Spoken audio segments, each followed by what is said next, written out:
So I remember I had like my post all drafted up, and then I just like went to the range to hit golf balls, and I just like posted it, and then I like kind of put my phone down, and obviously like it blew up and whatever. Okay, so Caitlin Clark just did something she almost never does. She opened up completely.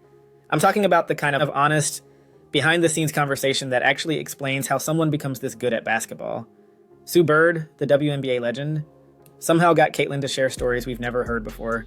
Stories about her crazy family, the moment everything clicked in her rookie year, and honestly, some pretty surprising stuff about how she really developed that killer instinct everyone talks about. This isn't just another interview where athletes give boring answers. Caitlin actually revealed what made her different, why she thinks the way she does, and get this, she even talked about the screw it moment that changed her entire career. If you've ever wondered what actually goes on inside the head of the most talked about athlete in America, I mean, this is a team that is clearly trying to win a championship. They're number one right now. They're ahead by like 5.5 games, so they're doing great. This conversation is going to blow your mind. Trust me, after watching this, you're going to understand Caitlin Clark in a completely different way. So here's what makes this interview so special. Sue Bird isn't just any interviewer. She's basically the GOAT of women's basketball. 4 championships, countless records, and she's been through everything Caitlin is dealing with right now. When Sue sits down with someone, they actually talk to her like a real person, not just another reporter trying to get a quote. And that's exactly what happened here. Before I break down all the crazy stuff Caitlin revealed, hit that like button if you're ready to see the real story behind basketball's biggest star. What you're about to hear isn't the usual, we just gotta play hard type answers. This is Caitlin being completely honest about her family, how she actually learned to play, and some pretty wild stories that explain everything about why she's built different than every other player. Sue created this perfect space where Caitlin could just be herself, and man, did she deliver. Really appreciate what she's doing. In her first 3 seasons, she shot a total of 6 3-pointers. 6. Not 6 a year, 6 total in 3 seasons, okay? She made 1. All right, so you know how everyone always talks about Caitlin being super competitive? Well, she just told Sue the real story about where that came from, and it's not what you think. Forget about basketball camps or special training. This girl learned to be tough during Easter egg hunts. Nope, I'm being serious. Picture this. Little Caitlin at family parties with all her boy cousins who are older and basically treat her like the annoying little sister who won't go away. Easter comes around, and instead of some cute family activity, it turns into this intense competition. And Caitlin, she's always getting destroyed, ending up with barely any eggs, crying her eyes out. So she runs to her mom for help, right? Wrong. Her mom basically tells her, figure it out yourself. No help, no sympathy, just, you better learn how to handle this on your own. And here's the thing. That's exactly what prepared her for the WNBA. Just like from how much I watched basketball, even like high school basketball, the college basketball, and then obviously professionally, like I just loved being around the game, and I think it just kind of came with some of that. Yeah. So eventually you do incorporate like the range that goes with the step back. While other kids were getting participation trophies, Caitlin was learning how to survive when everyone's against you. Those same cousins who used to pick on her, they're now her biggest fans. But that foundation of having to earn your place instead of just getting it handed to you, that's what makes Caitlin different from everyone else. Now here's something that's going to surprise you. Everyone thinks Caitlin learned those step-back threes and logo bombs by copying NBA players. But when Sue asked her about it, Caitlin revealed something totally different. That stuff just came naturally. Get this. She was doing step-backs before she was even strong enough to shoot from way out there. She was playing on these smaller high school courts, and the three-point line felt too close, so she just started backing up. I also think in college, or in high school at the time, my high school court was a lot smaller than like the college court. We hadn't some high schools in Iowa had started to get the college size courts, but we were still playing on the high school size court.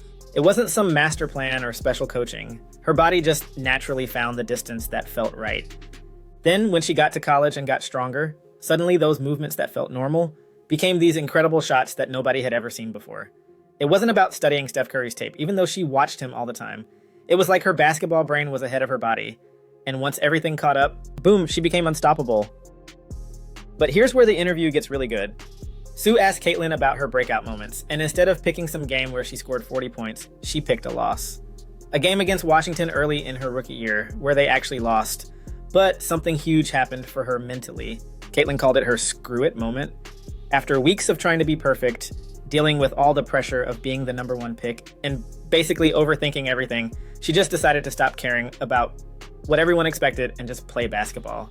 Probably half and half, just like naturally of getting stronger, being confident in myself and my shot over time, and then just how people were, guarding me, especially when I got into college and like after freshman year of college, especially. Yeah. So you famously, if you will, choose Iowa. Yeah. Famous because you committed to Notre Dame. I just started being aggressive, she told Sue. I was getting after it on defense. I was just shooting the ball without thinking. And that mental shift, that moment when she gave herself permission to just be Caitlin Clark instead of trying to be what everyone else wanted, that's when everything changed. All the records she broke, the playoff run, rookie of the year, it all started with this game they lost where she finally stopped trying to be perfect and started being herself.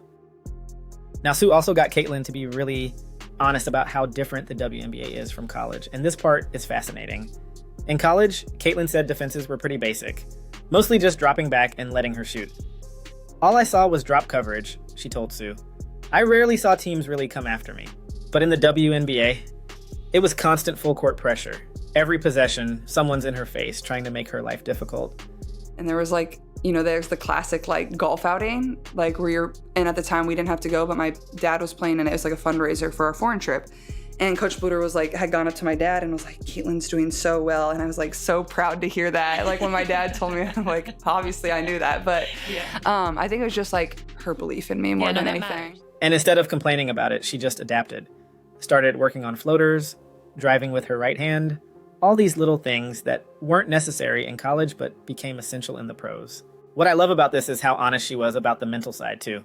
Having to give up some of her favorite shots to take ones she wasn't as comfortable with, but knowing it was the right thing to do long term. That's not just basketball IQ, that's maturity. And here's where Caitlin got brutally honest about something most players would never admit. Sue brought up that infamous debut game where Caitlin had 10 turnovers, and instead of making excuses, she owned it completely. I apologized to the team after that game in the locker room, she said. I felt really bad. But then she said something that explains everything about her mindset. I've had those games before, and I'm going to have another 8 turnover game in my career. That's just how I play. Accountable more than anyone on the team by far. Yeah, there was film sessions, yeah, right? She'd yeah, she would lay into me. It was tough, but did she give you the green light? Did you take the green light? I think I gave Did myself you earn the green light.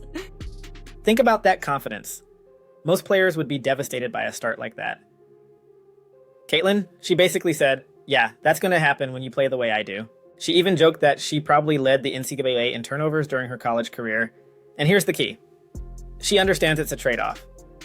Maybe it's a toxic part of me, she told Sue, but I always think it's going to go well and then I throw it and it doesn't go well. That's not delusion. That's the kind of confidence you need to make the passes nobody else even sees. Sue also got Caitlin to open up about her relationship with Aaliyah Boston, and this reveals so much about how she approaches basketball. Most rookies would be intimidated playing with someone who was already an established star, not Caitlin. She talked about how their pick and roll chemistry didn't happen overnight. It was just a process of learning one another, she explained. But what's crazy is how she sees Aaliyah's game. People don't realize how strong she really is, Caitlin said. She's such a great facilitator for our team.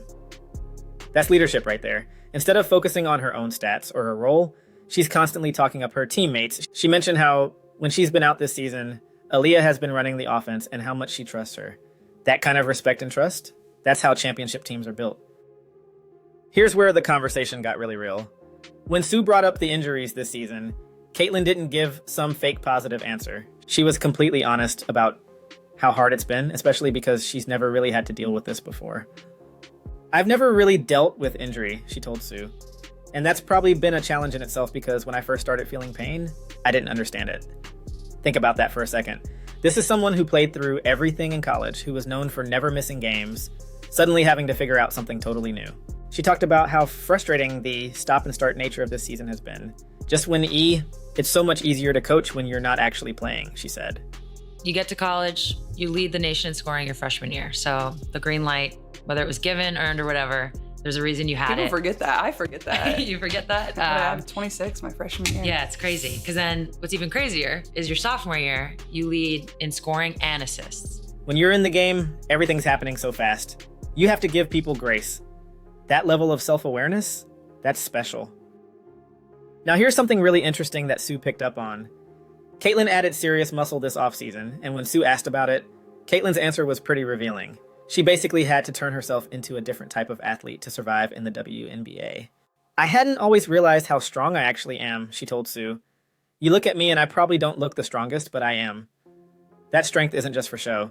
It's what allows her to make those passes that other players can't. I think strength is a big part of it, she said about her passing ability. Sometimes I watch myself play and I'm like, I don't know if I would have thrown that because I don't know if I could have gotten it there. But here's the crazy part. Even though she's gotten stronger, she's still shooting half-court shots at the end of practice the same way she always has. While other players are running around getting a head start, she's just shooting it normally. I think that just comes from my legs and how strong I am, she explained. That's just normal for me now. Sue also got Caitlin to talk about something really cool. Those moments when everything just clicks and basketball becomes almost easy.